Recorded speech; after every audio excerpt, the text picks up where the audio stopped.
जय राजस्थान दोस्तों, जो हमारी लास्ट क्लास हुई थी उसमें कुछ तकनीकी समस्याएं आ गई थी। उन तकनीकी समस्याओं का आने वाली वीडियो में ध्यान रखा जाएगा। साथ ही साथ दोस्तों, हमने हमारी जो लास्ट वीडियो थी उसमें एक दिन का डिले कर दिया था डालने में। अब जो आपको क्लास मिलती रहेंगी वो यथावत मिलेंगी, टाइम के अनुसार मिलती रहेंगी।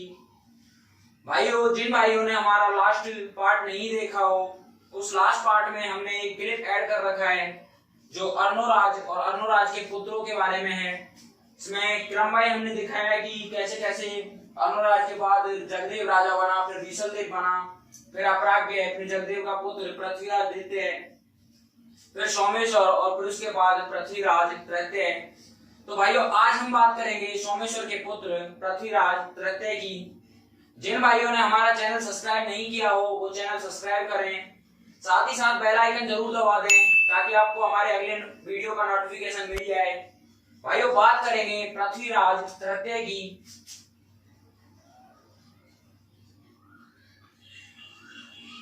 पृथ्वीराज चौहान तृतीय बात कर रहे हैं भाइयों। पृथ्वीराज चौहान तृतीय की शासनकाल था 1177 से लेके 1192 तक। पृथ्वीराज चौहान के परिचय की बात करें, पिता थे इनके सोमेश्वर चौहान, मां थी इनकी कर्पूरी देवी, जो पुत्री थी अनंगपाल तोमर द्वितीय की। भाइयों, अनंगपाल तोमर द्वितीय उस टाइम शासक थे दिल्ली के, और संरक्षिका भी रही थी ये पृथ्वीराज की। भाइयों, जिस टाइम पृथ्वीराज अजमेर की गद्दी पर बैठे थे उस टाइम पृथ्वीराज की उम्र महज 11 साल थी। बाल अवस्था में बैठ गए थे अजमेर की गद्दी पर। उम्र को लेकर भाइयों एक सवाल पूछा गया था।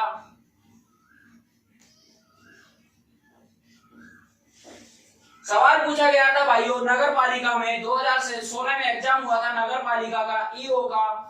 उसमें पूछा था कि पृथ्वीराज अजमेर की गद्दी पर बैठे थे तो उनकी उम्र क्या थी। भाइयों, 11 साल के थे पृथ्वीराज जब उन्होंने अजमेर का राज सिंहासन संभाला था। भाइयों, बात करते हैं पृथ्वीराज के भाई की। भाई थे उनके हरिराज और नाना जी हो गए इनके अनंगपाल तोमर। भाइयों, बात कर लेते हैं पृथ्वीराज के जन्म की। पृथ्वीराज का जन्म 1166 ईस्वी में गुजरात में हुआ था। भाइयों, गुजरात में एक जगह पड़ती है आनेल पाटन। आनेल पाटन में पृथ्वीराज का जन्म हुआ था 1166 ईस्वी में। भाइयों, बात हो गई पृथ्वीराज के परिचय की। अब बात करते हैं पृथ्वीराज की उपाधियों की। पृथ्वीराज की उपाधियां भाइयों, पहली तो राय पिथौराव और दूसरी दलपंगुल। राय पिथौराव का शाब्दिक अर्थ है भाइयों रास्ते का कांटा। पृथ्वीराज हर जो शासक हुए थे इनके विपक्ष में उनके रास्ते का कांटा बनकर राय पिथौराव की उपाधि धारण की थी इन्होंने। और दलपंगुल का मतलब होता है भाइयों विश्व विजेता। बात हो गई उपाधियों की। उपाधियों को लेकर भी क्वेश्चन पूछे जाते हैं भाइयों। एक एग्जाम हुआ था राजस्थान पुलिस 2013 में, उसमें पूछा था किस शासक को राय पिथौराव के नाम से जाना जाता है। भाइयों, बात हुई थी पृथ्वीराज चौहान की। अब बात कर लेते हैं इनके दरबारी कवियों की।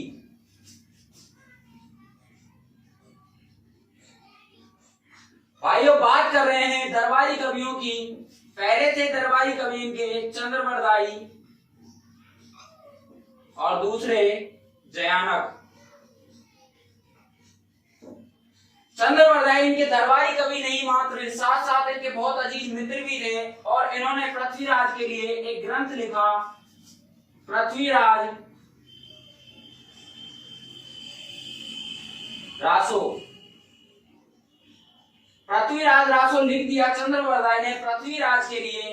भाषा थी भाइयों पिंगल और चंद्रवरदाय के पुत्र झल्लन ने इसको पूरा किया था।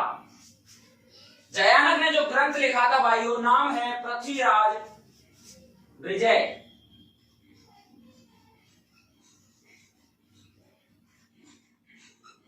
भाषा थी इसकी संस्कृत।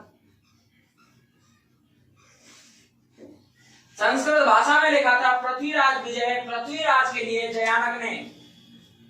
भाइयों दरबारी कवियों और उपाधियों को से बार बार क्वेश्चन रिपीटेशन होता रहता है इनका। साथ ही साथ जो पृथ्वीराज के लिए जो हम आज टॉपिक चला रहे हैं इस टॉपिक में से अमूमन एग्जाम्स में लगभग सभी एग्जाम्स में आपको क्वेश्चन मिल जाएंगे। भाइयों बात हो गई दरबारी कवियों की उपाधियों की। आप बात कर लेते हैं पृथ्वीराज के शासनकाल की। बात है भाइयों 1178 की। 1178 में एक शासक था भाइयों गुड़गांव का नागार्जुन।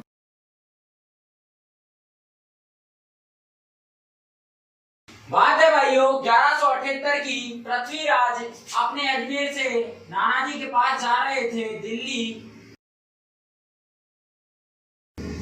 पृथ्वीराज अपने नाना के बहुत ज्यादा चहीते थे। नानाजी के कोई उत्तराधिकारी नहीं था भाइयों, तो पृथ्वीराज ही उनकी शासन व्यवस्था देखते थे। उनका शासन पाठ इन्होंने ही संभाल रखा था। तो भाइयों अब देखते हैं पृथ्वीराज जा रहे थे अपने नानाजी के पास दिल्ली। जगह पड़ती है रास्ते में गुड़गांव और शासक का नाम नागार्जुन। गुड़गांव का शासक नागार्जुन इनको बार बार परेशान करता। 1178 में पृथ्वीराज ने किया नागार्जुन का दमन। अब बात करते हैं भाइयों 1182 की। बात है भाइयों 1182 की। एक शासक था चंदेल शासक। शासक का नाम है परमतिदेव चंदेल। और पृथ्वीराज के बीच हुआ था भाइयों एक युद्ध। युद्ध है तुमुल का युद्ध। इस युद्ध में भाइयों परमतिदेव चंदेल को पराजय का सामना करना पड़ा और पृथ्वीराज विजयी हुए थे। युद्ध था तुमुल का। इसमें पृथ्वीराज के दो सेनापति आला और उदल मारे गए। युद्ध के बाद भाइयों पृथ्वीराज ने एक उपाधि धारण की थी राय पितुराव की।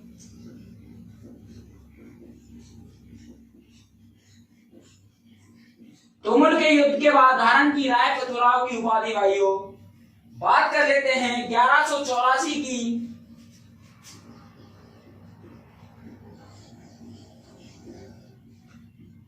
1184 में पृथ्वीराज चौहान एक शासक से युद्ध करते हैं भीमदेव सेकंड से।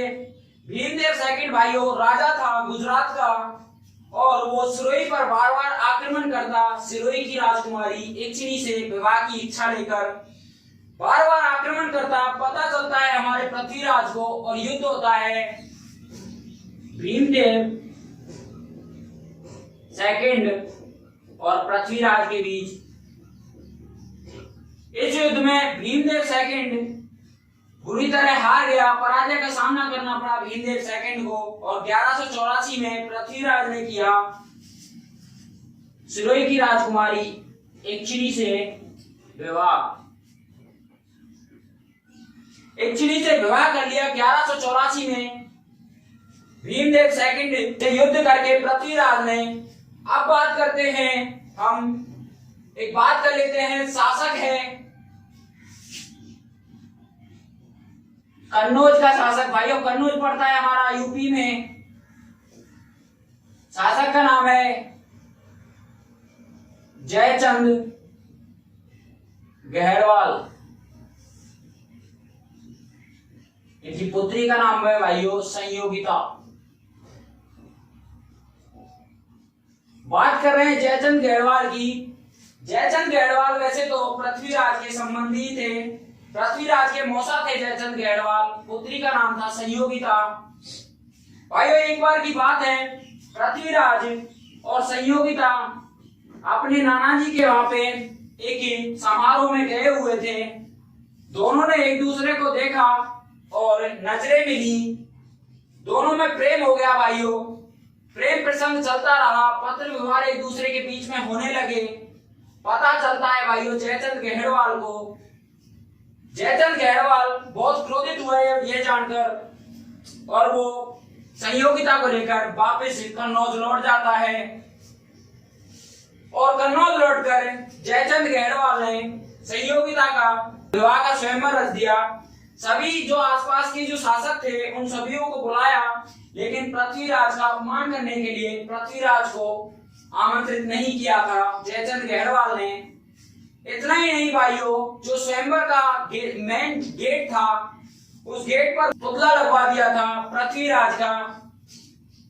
संयोगिता ने भाइयों उसी पुतले पर जो अपनी स्वयंवर माला थी वो उसी पुतले को पहना दी थी। पता चलता है भाइयों हमारे पृथ्वीराज चौहान को, बात है 1185 की। 1185 में पृथ्वीराज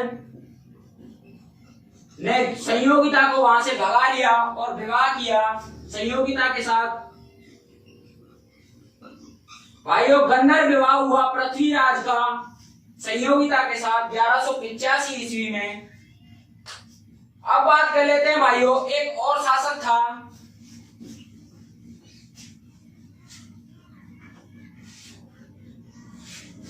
मोहम्मद गौरी, जो काबुल का शासक था। वो हिंदुस्तान में प्रवेश कर चुका था। मोहम्मद गौरी काबुल से पहुंच गया हिंदुस्तान।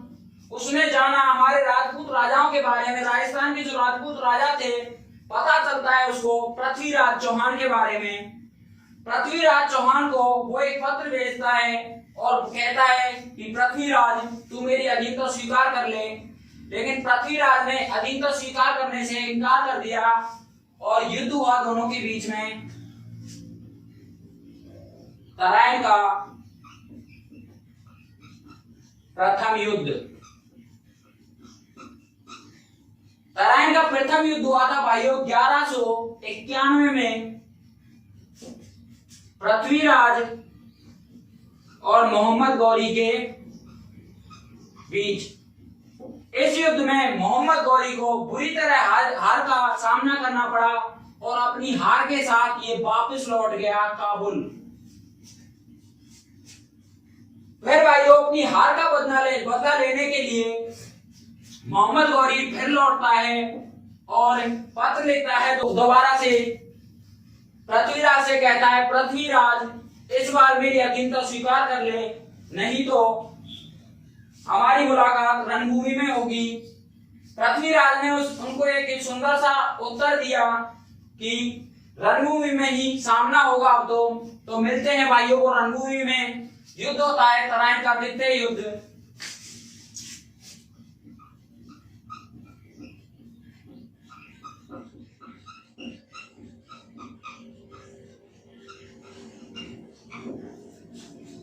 बात है भाइयों 1192 की, युद्ध हुआ तराइन का द्वितीय युद्ध। बात है 1192 की। जो भाइयों अपना तराइन का मैदान है वो है हरियाणा करनाल में थानेश्वर के निकट तराइन का मैदान, जिसमें युद्ध हुए थे तराइन का प्रथम और द्वितीय युद्ध। भाइयों तराइन का द्वितीय युद्ध हुआ था पृथ्वीराज और मोहम्मद गौरी के बीच। पृथ्वीराज और मोहम्मद गौरी के बीच हुआ था तराइन का द्वितीय युद्ध। इस युद्ध में हमारे पृथ्वीराज पराजित हो गए और मोहम्मद गौरी इन्हें बंदी बनाकर ले गया काबुल। काबुल ले जाकर भाइयों पृथ्वीराज की आंखें फोड़ दी थी मोहम्मद गौरी ने। पता चलता है पृथ्वीराज के मित्र चंद्रबरदाई को और वो पहुंच जाता है अपने मित्र, अपने शासक की, अपने राजा की जान बचाने के लिए। चंद्रवरदाई पहुंच गया भाइयों काबुल, और वो मोहम्मद गौरी काबुल के सुल्तान से बोलता है कि हमारे जो पृथ्वीराज हैं वो बिना कुछ देखे तीर चला सकते हैं, लक्ष्य को भेद सकते हैं। तो मोहम्मद गौरी ने इस बात को मानने से इनकार कर दिया, लेकिन चंद्रवरदाई के जोर देने पर मोहम्मद गौरी ने बाण और कमान का इंतजाम किया पृथ्वीराज के लिए। पृथ्वीराज के हाथ में था धनुष, और चंद्रवरदाई ने तभी एक शब्द भेदी बाण बोला था भाइयों, 4 बाज 24 गज अंगुल अष्ट प्रमाण, ताही पे सुल्तान है मत चूके चौहान। तो भाइयों जो चंद्रवरदाई ने शब्द भेदी बाण बोला था कुछ इस प्रकार है, 4 बाज 24 गज अंगुल अष्ट प्रमाण, ताही पे सुल्तान है मत चूके चौहान। भाइयों इस शब्द बाण को लेकर चंद्रवरदाई पृथ्वीराज से कहता है 4 बांस और 24 गज की दूरी पर जो तख्त पर बैठा है मोहम्मद गौरी सुल्तान बैठा हुआ है तख्त पर, आज तेरी अंगुलियों का प्रमाण लिया जा रहा है पृथ्वीराज, आज तू चूकना मत। पृथ्वीराज यह सुनकर अपने कमान से बाण छोड़ देता है और वो तीर जाके मोहम्मद गौरी को लगता है। मोहम्मद गौरी उस तीर से मरता नहीं, घायल हो जाता है और मृत्यु हो जाती है पृथ्वीराज की 1192 में काबुल में। पृथ्वीराज की जो भाइयों छतरी है वो है काबुल में, और जो इनका स्मारक बना है वो बना है अपने तारागढ़ दुर्ग में। तारागढ़ दुर्ग में इनका स्मारक और छतरी काबुल में है भाइयों पृथ्वीराज चौहान की। बात कर लेते हैं, एक किले का निर्माण करवाया था वो मैं आपको बताना भूल गया। एक इन्होंने किले का निर्माण करवाया था दिल्ली में, राय पिथौराव गढ़, राय पिथौराव गढ़ दिल्ली में इन्होंने किले का निर्माण करवाया था भाइयों। तराइन के युद्ध को कहा ये भारतीय इतिहास का सबसे निर्णायक युद्ध है। इसी के साथ जो हमारे पृथ्वीराज हैं वो आज समाप्त होते हैं, अजमेर के चौहान आज समाप्त होते हैं। अगली क्लास में भाइयों हम रणथंभौर के चौहानों के बारे में पढ़ेंगे। पृथ्वीराज बहुत ही महान और प्रतापी शासक थे, अजमेर के शाकंभरी चौहानों के अंतिम शासक थे। इन्होंने राय पिथौराव और दलबंगु जैसी उपाधि धारण कर रखी थी, और इनके जो दरबारी कवि थे चंद्रवरदाई और जयानक थे। चंद्रवरदाई ने इनके लिए पृथ्वीराज रासो लिखा और जयानक ने पृथ्वीराज विजय। भाइयों बात कर लेते हैं इन युद्धों की, तरह इनके प्रथम और द्वितीय युद्धों की। इनसे बार बार क्वेश्चन पुटअप किए जाते हैं, जैसे कि सेकंड ग्रेड में पूछा था 2015 में कि मोहम्मद गौरी और पृथ्वीराज के बीच कितने युद्ध लड़े गए थे। एक पूछा था अपना रोडवेज का, राजस्थान रोडवेज का एग्जाम हुआ था RSRTC का 2013 में, उसमें पूछा था कि विदेशी हमलावर मोहम्मद गौरी के साथ युद्ध किसने लड़ा। ऐसे कुछ क्वेश्चन उठाए जाते हैं। तो भाइयों पृथ्वीराज का ये जो टॉपिक है इसको थोड़ा ध्यान से पढ़ें, आपको सभी एग्जाम्स में इसके क्वेश्चन मिल जाएंगे। तो भाइयों इसी के साथ हम क्लास की समाप्ति